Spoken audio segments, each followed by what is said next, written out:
Hey guys, Brix back with another LEGO Transformer review. Now today we have for you part 4 of LEGO Transformers Combiner Wars Computron. Let's check out G1 Afterburner. Alright, so here we have Afterburner, and I did a little recoloring of him just to make him a little more accurate towards the G1 toy. Originally I was going for the animated appearance where he's like mostly red and white, but considering that I did nose cone with the G1 toy appearance, I decided to do Afterburner like that too. And I was kind of curious to see if I could finish him off in orange. So I'm pretty excited about this guy because he's like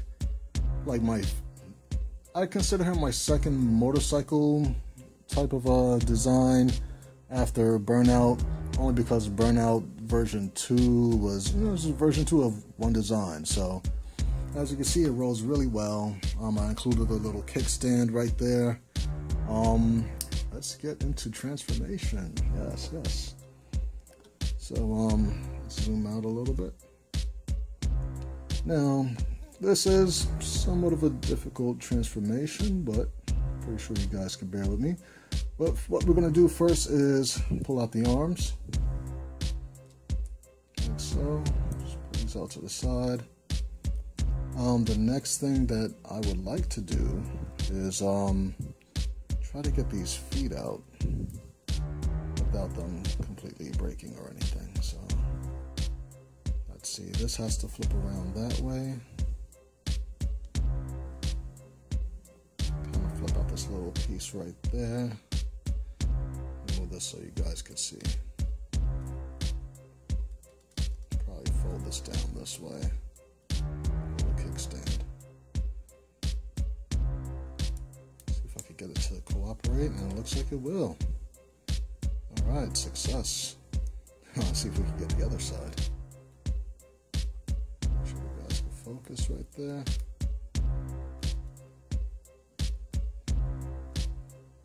Very good. Very good. Very surprised because last time I did that, it did not go well. Next thing we want to do is we want to swing that out. So we're going to take this kickstand while not breaking anything else. Flip it up like that. So then we could take the wheel, flip it out just like that. Awesome. Next thing we want to do is take these cool pieces, which are the rounded plate with the mixel ball on the end. I'm loving those right now. So we got 2 of those in this design. I also recently used them in my Slipstream design, and I repainted Slipstream into a Skywalk for one of my awesome clients. Yes, and it came out pretty good. I might actually repaint the rest of the Seekers like that now that I think about it. So the next thing we do for the legs is rotate them right here. We have it on the 2x2 jumper plate, like so. And then we already got the heel spurs in order. Then we want to rotate the legs up, and then rotate the crotch piece back. I'm getting a lot of requests on where to get these crotch pieces from. I pretty much buy them in bulk from either eBay or Bricklink. It's a lot easier to find them. I'll probably leave a link in the description below just so it's a little easier for you guys to see where those are. But yeah, those are definitely a lifesaver for me. I've even tried replicating them in some other models, but I'm going to do a video specifically for that to show you how to, mimic the design functions with some Travis Brix and T-joints. So definitely stay tuned for that. So we have this, and we're going to bend this up on second hinge, if it would be so nice. Now I know with this, it's going to be recolored into groove for the protective odds, and it has different functions for like this back wheel right here. So for the arm shoulder right there, we're going to just rotate it on this Technic brick just 45 degrees, and then we can start shaping up the arm any way we want. Rotate that shoulder right there, and the key to that was being able to leave a gap right there so it has enough space to rotate. So for this, we could either, let's see, decide to leave the wheel up, like so. Or what I like to do is rotate it at this mixel pin right there. I could kind of bend that down a little bit. Rotate it at the mixel pin and leave it a little more flush along the back. Like that. That way you don't see too much, you know, looking at them head on. You kind of just see the handlebars, but those also, you know, could move out of the way if they're just on like stud friction. Just attach that back. But this is also on stud friction, the axle, so that could actually bend down even further. And just for added posability, I have it on a T-joint right here. So it's very, very, very versatile right there.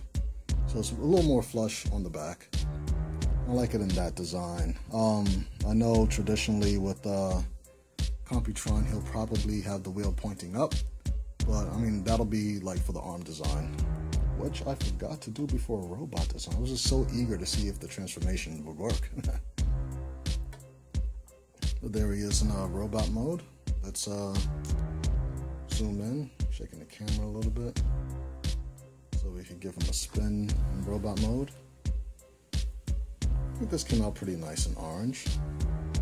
If you do follow me on Facebook, you'll see a picture that I posted of him in the red and white version. So now we got to get into arm mode. Let's get that figured out. So what we want to do is probably rotate these legs back, because we need to have access to these. Oh, can't even see that, it's not focused. We need to have access to these studs right there, which would normally be on the foot for robot mode. But now on the knees, we might be able to leave that that wheel sticking out like that. But we do have to rotate the knees back in their original position. Rotate that crotch piece and the hips back out in their original position, like so. Try to finagle this piece back in. Actually, we're gonna have the combiner port right there pointed out this way, and it's gonna be for his right arm. So we're gonna have this like this, and have the joints facing this way. So we don't really have to go through too much trouble with that. So we just rotate these back. Got to rotate that knee back also. See if we could do that without taking off too much here. Like so. Make sure everything's nice and tight. And then we'll get that adjusted.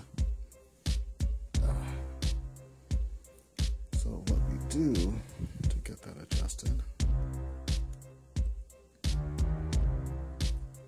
without breaking that is we're going to take this heel spur, stretch that out. That way that'll allow that to get flush, like so. Then we're going to take his right hand right here and attach it right there. So just give me a couple seconds to get that part done. There we go. Fairly easy. And there we have the right hand. Now if you want, you could put the wheel there, but it might, you know, hinder the flexibility of what would be like the the elbow part right there. So for this part, we gotta get that combiner peg out.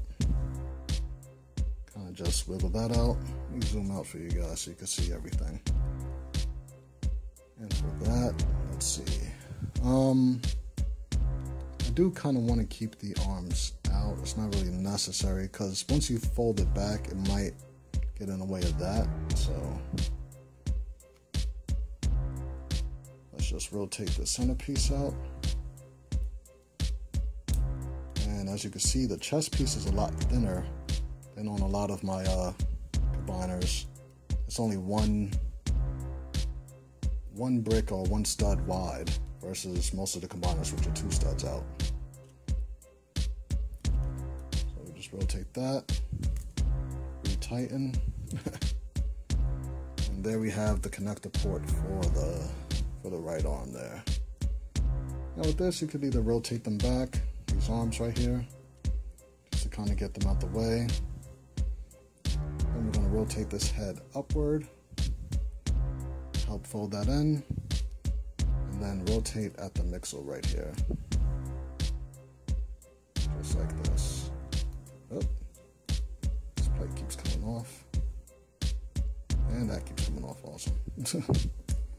Now keep in mind, this guy will be featured at Brick Fair at the end of October.